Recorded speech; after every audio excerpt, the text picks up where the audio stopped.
Hello everyone, this is Jyoti. Welcome to my channel. आज की इस वीडियो में डिस्कस करेंगे कुंडलिनी जागरण होने के बाद कुछ ऐसे सिम्टम्स हमको दिखाई देते हैं जो कई बार हम इसे रिकॉग्नाइज़ नहीं कर पाते और ये नॉर्मल से दिखाई देते हैं, बट फिर भी ये नॉर्मल होते नहीं। काफ़ी ये आपको डिफ़िकल्ट सिचुएशन में डाल सकते हैं और कई बार ये कन्फ्यूजन जैसा फील होता है। तो वीडियो को स्टार्ट करते हैं। पहला जो सिम्टम हमको दिखाई देता है वो ये कि हमें बहुत ज़्यादा इंटेंस मूवमेंट हमारे बॉडी में महसूस होता है। लाइक जैसे आप बहुत ज़्यादा मेडिटेशन वगैरह कर रहे हो या फिर बैठे हुए हो तो आपकी बॉडी में शेकिंग हो सकती है, एक वेव जैसा मूवमेंट हो सकता है।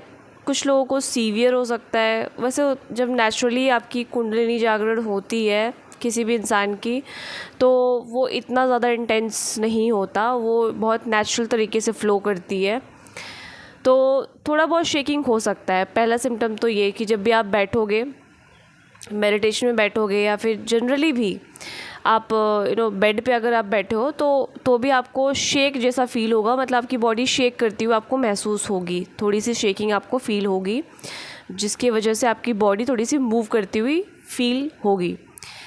दूसरा जो इसका सिम्टम है ये कि आपको बहुत इंटेंस एनर्जी का फ़्लो होगा। ये जो एनर्जी का फ़्लो है ये एकदम इलेक्ट्रिक शॉक की तरह आपको लगेगा। ऐसा लगेगा कि बहुत ही हाई अमाउंट में आपकी बॉडी में कोई करंट को दौड़ा रहा हो। मतलब आपको कोई करंट, जैसे करंट का जो हाई वोल्टेज जो करंट फ़्लो होता है ना, उसको आपने टच कर लिया हो, तो बिल्कुल वैसे ही कभी कभी आपको ऐसा फ़ील होगा। हो सकता है आप जब सो रहे हो तब ऐसा आपको महसूस हो, आपके बॉडी में एकदम हाई वोल्टेज इलेक्ट्रिक करंट दौड़ती हुई आपको महसूस हो। ये जनरली सोते वक्त फ़ील हो सकता है, या फिर आप थोड़ा बहुत ऐसे लेटे हो, रेस्ट कर रहे हो तो आपको ऐसा बॉडी में इंटेंस एनर्जी वाली फ़ील हो सकती है, जैसे कोई इलेक्ट्रिक करंट आपकी बॉडी में दौड़ रही हो। या फिर आपको कभी कभी ना पैरालिसिस भी हो सकता है। मतलब सोते वक्त अचानक से आपका जो बॉडी है ना पैरालिसिस वाले मोड में चला जाता है और फिर आपको लगता है कि अरे कोई बाहर की एंटिटी है क्या जो आप पे अटैक कर रही है। ऐसा कुछ नहीं होता, ये इस प्रोसेस का हिस्सा है जिसमें कि अचानक से आपकी बॉडी फ्लाइट मोड में चली जाती है। मतलब आपकी आंखें खुल गई हैं और आपको पता चल गया कि आप जाग गए हो। मतलब आप सोए हुए थे, आपको लग रहा है कि आप जाग गए हो, लेकिन फिर भी आपकी बॉडी मूव नहीं कर रही। तो ये ऐसा उस समय ऐसा फील होता है कोई एंटिटी आपके ऊपर चढ़ी हुई है, जिसके वजह से आप हिल डुल नहीं पा रहे, या फिर आपके ऊपर कोई अटैक आया है। वो कोई अटैक नहीं होता, वो बेसिकली वो आपके बॉडी का वो रिस्पॉन्स होता है जब ये हाईली, ये जो ऊर्जा है आपके हर एक नस नाड़ियों में, जो एनर्जेटिक बॉडी होती है, जो आपकी सटल बॉडी होती है, ये फिज़िकल बॉडी में नहीं, उस वाले बॉडी में जब वो एक एक ब्लॉकेज को रिलीज़ कर रही होती है तो ऐसा आपको झटके लग सकते हैं, जिसमें कि एक तो पैरालिसिस भी हो सकता है, स्लीप पैरालिसिस भी आपको हो सकता है। तीसरा साइन है आपको बहुत ज़्यादा एक्सट्रीम सेंसिटिविटी फील होगी, जो कि आपके पांचों इंद्रियों से तो रिलेटेड है ही, जिसमें कि आपको खाना पीना जो भी आप खाते हो, थोड़ा बहुत भी स्पाइसी खा लोगे, थोड़ा बहुत भी तीखा खा लोगे, जो शायद हो सकता है आप पहले खाते हो, बट अब वो चीज़ें आपको बहुत एक्सट्रीम सेंसिटिव फील होंगी। अब आप नहीं खा सकते हो उतना ज़्यादा हाईली स्पाइसी फूड, या फिर नॉर्मली जो हम अपना जो खाना खाते हैं। और वो तो हो ही गया, आपका टंग वगैरह बहुत सेंसिटिव हो जाता है स्वाद को लेकर के, और साथ में आपका जो ईयर है वो भी बहुत सेंसिटिव हो जाता है। वो इतना भी ज़्यादा हाई साउंड, या जो शायद पहले आप कोई चिल्ला रहा हो या कोई बातें बोल रहा हो तो आप शायद उसको उस तरीके से सुन लेते थे, आपको कोई फ़र्क नहीं पड़ता था। बट अब आपके ईयर इतने ज़्यादा सेंसिटिव हो चुके होते हैं कि आप नॉर्मली भी अगर कोई बात कर रहा है और वो पर्सन लगातार बोला ही जा रहा है तो आपको ड्रेन फील होता है, इतना ज़्यादा सेंसिटिव हो जाता है आपका ईयर भी। और साथ में आप काफ़ी ज़्यादा ड्रेन फील करने लग जाते हो अगर लेट्स से कि किसी पर्सन से मिलते हो। नॉर्मली आपके आसपास अगर कोई ऐसे लोग हैं जो बहुत ही अनहील्ड हैं, या फिर नॉर्मली ऐसे ही जनरल आप किसी से मिलते हो, बहुत जल्दी ड्रेन आप फील होने लग जाता है आप, क्योंकि एनर्जेटिकली भी आप बहुत ज़्यादा सेंसिटिव हो जाते हो। आप बहुत जल्दी कैच करते हो लोगों की ऊर्जाओं को और बहुत जल्दी एब्जॉर्ब ज़्यादा करते हो। मतलब ऑब्ज़र्व करने से ज़्यादा आप एब्जॉर्ब ज़्यादा करने लग जाते हो, इस वजह से भी ये चीज़ होती है। तो ऐसे में तो ऑब्वियस ही बात है, आप किसी से भी मिल रहे हो, किसी से भी इंटरेक्ट कर रहे हो तो उसको बहुत, आपको इसका एक ही सॉल्यूशन है कि आप उसको कम करो, ज़्यादा इंटरेक्शन मत करो या फिर ज़्यादा उस पर अटेंशन मत दो।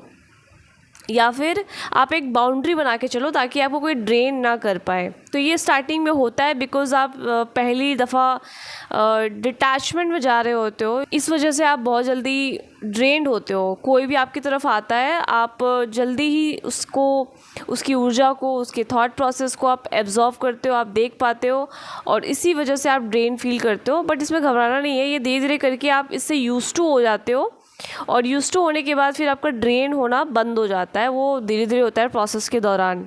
चौथा साइन, बहुत लोगों को इंसोमिया की प्रॉब्लम हो सकती है और जब कुंडलिनी जागरण होती है तो सबसे इंटेंस जो आपके नींद पे इसका प्रभाव बहुत ज़्यादा पड़ता है। बहुत लोगों को नहीं भी आता ये इशू, बट कई लोगों को ये आ सकता है जिसमें कि 3-3 महीने तक आपको नींद नहीं आ रही, 6-6 महीने हो गए आपको नींद नहीं आ रही, आपको नींद आती ही नहीं क्योंकि ऑलरेडी इतने टाइम से सोए हुए थे। आपके सिस्टम में इतने सारे ब्लॉकेजेस, इतने सारे नेगेटिव बिलीफ और न जाने क्या क्या पैटर्न वो सब पड़े हुए हैं। तो जो कुंडलिनी क्या करती है, उन सभी को एक एक करके पुश करके उन सभी को रिलीज़ करा रही होती है। जो भी, जहाँ पर भी अंधेरा छाया हुआ है तो अपने लाइट के प्रकाश से उन सभी अंधेरे को हटा रही होती है। आपके पूरे सिस्टम में अपने लाइट को, अपने प्रकाश को बिखेर रही होती है। तो इसी वजह से जहाँ जहाँ आपके जो भी ब्लॉकेजेस है, क्राउन चक्र में जो भी ब्लॉकेजेस है, वो सब आपके बहुत हाइपर एक्टिव हो जाने की वजह से, एनर्जी सेंटर आपका हाइपर एक्टिव हो जाने की वजह से आपकी जो नींद, जो नॉर्मल नींद है वो गायब हो जाती है और फिर आपको ये इंसोमिया वाली प्रॉब्लम आने लग जाती है। लेकिन ये भी टेम्परेरी है, इस वजह से आपको सरेंडर करना होता है। यहाँ पे आप जैसे ही उनसे प्रेयर करते हो, यानी कि कुंडलिनी शक्ति जो आपके अंदर जागृत हुई है, आप सरेंडर करते हो, कंप्लीटली सरेंडर करते हुए, सरेंडर वाले पोजीशन में आ करके आप जब प्रेयर करते हो कि इस चीज़ को सही किया जाए, तो फिर ये वर्क भी करती है और फिर उसके बाद आपका जो इंसोमिया का प्रॉब्लम धीरे धीरे डिसॉल्व होने लग जाता है। कई लोग हो सकता है उनको दवा वगैरह मेडिसिन लेना पड़ जाए, बट थोड़ा टाइम तो आप ले सकते हो, बट पूरी तरीके से इस पर डिपेंडेंट होना सही नहीं है। तो इस वजह से आप जितना सरेंडर करोगे ना, उतना जल्दी ये ऊर्जा फ्लो करेगी आपके थ्रू। जितने भी सिस्टम में नेगेटिविटी या फिर ब्लॉकेजेस हैं, उन सबको रिलीज़ करते हुए वो अपना रास्ता बनाना चाहती है, ठीक है। तो रास्ता उसको मिलता नहीं, ये सारे ब्लॉकेजेस होते हैं आपके सिस्टम में, इसी वजह से आपकी बॉडी पे इस तरीके से सिम्टम्स के फॉर्म में दिखाई दे रहे होते हैं। नेचुरल जो बॉडी का फंक्शन करने का तरीका होता है वो हैम्पर हो चुका होता है, इसी वजह से ये सिम्टम्स आपको नज़र आते हैं। तो इसमें आपको करना क्या होगा, अगर इंसोमिया का कुछ ऐसा प्रॉब्लम है ना, तो उसको बस आपको अलाउ करना है और साथ में आप ये कर सकते हो कि आप सरेंडर करो। और प्लस अगर आप फिजिकल एक्टिविटी एकदम ही नहीं करते तो आपको कोई ना कोई एक्सरसाइज वगैरह या फिर वेट ट्रेनिंग हो गई या थोड़ा बहुत कुछ ऐसा एक्सरसाइज है, वॉकिंग, कुछ जॉगिंग वगैरह, ये सब आपको करना पड़ेगा। तब जाकर के आपकी बॉडी थोड़ी वापस से ग्राउंड हो गया, ताकि जितना भी इंटेंस ऊर्जा आपकी बॉडी में बन रहा है, हाइपर जो एक्टिविटी हो रही है आपकी बॉडी में ना, वो थोड़ा सा सेटल डाउन हो सके और वो एक्सेस ऊर्जा आप एक्सरसाइज के थ्रू, फिजिकल एक्टिविटी के थ्रू आप उसको रिलीज़ करो। 5वां साइन, रह करके आपको इमोशनली आप बहुत ज़्यादा फ्लक्चुएट करोगे, मतलब आपके मूड स्विंग बहुत ज़्यादा होंगे। कभी आपको लगेगा कि वाह लाइफ तो कितनी अच्छी है, आनंद ही आनंद है, और अचानक से आपको लगेगा कि लाइफ एकदम ही ख़राब है, बेकार है, झंड है, सब बेकार है। तो ये एकदम अचानक से हाई फील करना, उसके बाद अचानक से लो फील करने लग जाना, तो ऐसे आपके मूड स्विंग्स होंगे। कई बार आपको समझ में नहीं आएगा कि आपको क्यों रोना आ रहा है, बस रोते ही चले जाओगे आप, बस रोना आ रहा है, बस आपको समझ में आता है उसका रीज़न क्या दे, कोई रीज़न नहीं होता कई बार, बट फिर भी आप रोने लग जाओगे, या फिर हो सकता है आप बहुत ज़्यादा सैड फील करोगे। आपको समझ में नहीं आएगा इतना ज़्यादा नेगेटिव हो क्यों रहा हूँ मैं, या फिर हो क्यों रही हूँ। तो ये इस प्रोसेस का हिस्सा है, उसमें आपको बस अलाउ करना है, जो भी इमोशंस आ रहे हैं उसको अलाउ करना है, उसको आपको रेजिस्ट नहीं करना है, क्योंकि आपके अंदर जो भी पेन, जो भी ग्रीफ, जो भी आपके अंदर नेगेटिव पैटर्न या फिर कोई नेगेटिव एक्सपीरियंस जो भी भरे हुए हैं, वो सब एक एक करके सरफेस पे आते हैं रिलीज़ होने के लिए, ताकि वो जितने भी ब्लॉकेजेस हैं ना, वो सब आपके रिलीज़ हो जल्द से जल्द। तो वही आपका रेजिस्टेंस होता है जो उस स्टेट को आपको बरकरार रहने नहीं देता। इसी वजह से आपके अंदर बहुत ज़्यादा फ्लक्चुएशन आता है इमोशनल लेवल पे। वो जो सर्ज आप फील करते हो, अप्स एंड डाउन्स फील करते हो, रोलर कोस्टर जैसा मूड स्विंग आपका हो रहा होता है, तो उससे आपको घबराना नहीं है, बस उसको अलाउ करना है, एक्सेप्ट करना है, उसमें भी आपको सरेंडर करना है और उसको आपको रेजिस्ट नहीं करना। रेजिस्टेंस आता है, क्योंकि आपको लगता है कि बहुत नेगेटिव हो चुका है माइंड, बहुत नेगेटिव लाइफ हो गई है, बट ऐसा कुछ नहीं है, वो बस टेम्परेरी है, इसे आपको एक्सेप्ट करना है। 6th पॉइंट, जब आपकी कुंडलिनी जागरण हो जाती है, जब आपकी नेचुरली जागृत हुई है, तो फिर आपको फील होता है कि कुछ है जो आपके अंदर मर गया है, मतलब आपकी ईगो डेथ होती है। आपको समझ में नहीं आता कि आप हो कौन, क्योंकि आपकी जितनी भी आइडेंटिटी अभी तक जो आपने बनाई थी या फिर जो भी अभी तक आपने जी है, वो सब लॉस, कहीं ख़त्म हो गई है, कहीं गुम हो गई, आपको ऐसा फील होता है। आपको कुछ भी समझ में नहीं आता कि आप एक्चुअल में जा किधर रहे हो, आपको कौन सा रास्ता बनाना है या फिर कौन सा रास्ता क्रिएट करना होगा जिससे आप इस सिचुएशन से, जैसे कि बिल्कुल आप एक समुद्र के बीच में पड़े हुए हो और आपको कहीं दूर दूर तक एज नज़र नहीं आ रहा, उस समुद्र का कोई किनारा नज़र नहीं आ रहा, तो ऐसी वाली सिचुएशन में आप फंस जाते हो और आपको लगता है कि कुछ दूर दूर तक नज़र नहीं आ रहा कि आखिर होगा क्या। यहाँ पे क्या हो रहा था कि आपकी जो ओल्ड आइडेंटिटी है जिससे आप जीते आ रहे थे, वो सब ख़त्म हो रही होती है और आपको जो न्यू आइडेंटिटी है, जो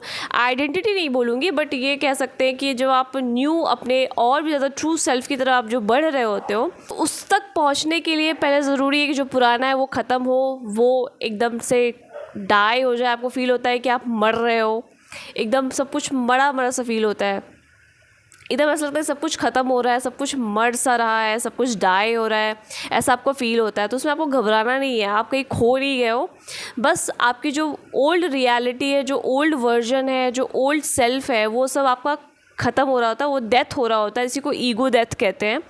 इसी वजह से आपको कुछ क्लैरिटी नहीं आ रही होती, कुछ समझ में नहीं आ रहा था कि आप जा किधर रहे हो, आपका और छोड़ क्या है, आपका एज वगैरह क्या है डायरेक्शन। तो यहाँ पे आपको बिल्कुल भी घबराना नहीं है, बस आपको सरेंडर करना है और आपको जितना हो सके अपने जो स्पिरिचुअल प्रैक्टिसेस हैं और साथ में जैसे कि आप कुछ ग्राउंडिंग प्रैक्टिसेस कर सकते हो, जैसे कि थोड़े नेचर के बीच में बैठना, नेचर जैसे ट्रीज़ हो गए, पेड़ के आसपास बैठना, या फिर कहीं थोड़ा वॉकिंग कर लेना, या फिर थोड़ा एक्सरसाइज वगैरह कर लेना। ये सब चीज़ें आपको नॉर्मल डेज़ पे या फिर कोई क्रिएटिविटी को एक्सप्लोर करना, ये सब आपको करना होता है। तो ये आपके सिम्टम्स दिखाई देते हैं जिसमें कि आपको समझ में नहीं आता कि आप हो कौन, और आप हर एक चीज़ को आप क्वेश्चन कर रहे होते हो।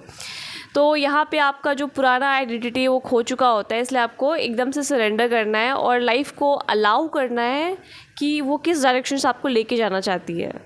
7वां आपको सिम्टम्स ये दिखाई दे सकते हैं जैसे कि आपको बहुत ज़्यादा हेडेक हो सकता है, क्योंकि जब आपका थर्ड आई ओपन हो रहा होता है, मतलब धीरे धीरे लेयर वाइज लेयर वो ओपन हो रहा होता है, आपका क्राउन चक्र लेयर वाइज लेयर ओपन हो रहा होता है, तो आपको सीवियर हेडेक महसूस हो सकते हैं।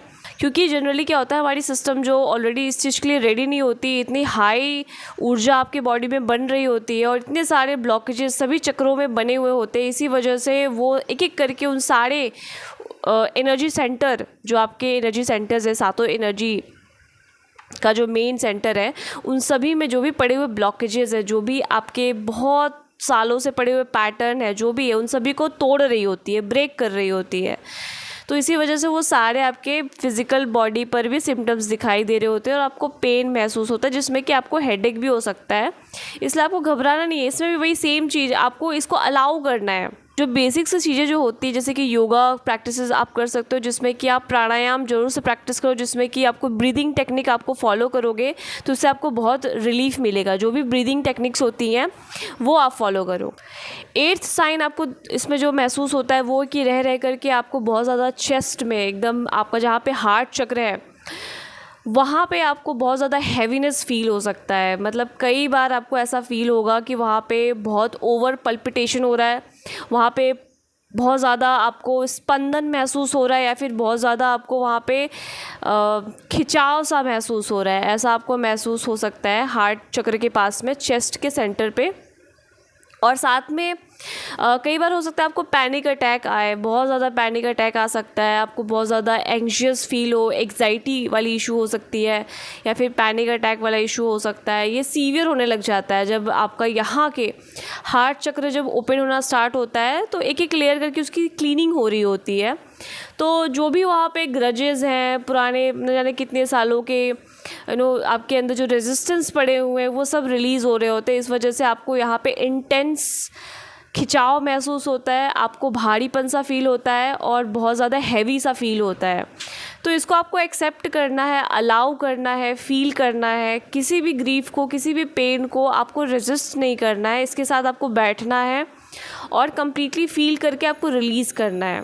9th सिम्टम जो बहुत ही लोगों को ऐसा महसूस हो सकता है जिसमें कि आप बाहर की रियलिटी हर तरीके से आपको एक अलगाव सा महसूस होता है। मतलब जो चीज़ें आपको बहुत पहले से शायद हो सकता है उसमें आप अच्छा फ़ील कराती हो, एन्जॉयमेंट आपको फ़ील होता हो, जॉय फ़ील होता हो, वो सारे एक्टिविटीज़ या फिर कुछ भी ऐसा जो डे टू डे लाइफ में आप करते होगे, उन सभी से आपको एक अलग थलग सा आप पड़ जाते हो। अब वो सारी चीज़ें आपको बोरिंग फ़ील होती हैं, बोर करती है, उसमें आपको कोई मज़ा ही नहीं आता है। ऐसा लगता है कि सब ख़राब है, सब बेकार है, एकदम आपको ऐसा बोल सकते हो एकदम सड़ा हुआ, मरा हुआ सा फील होता है।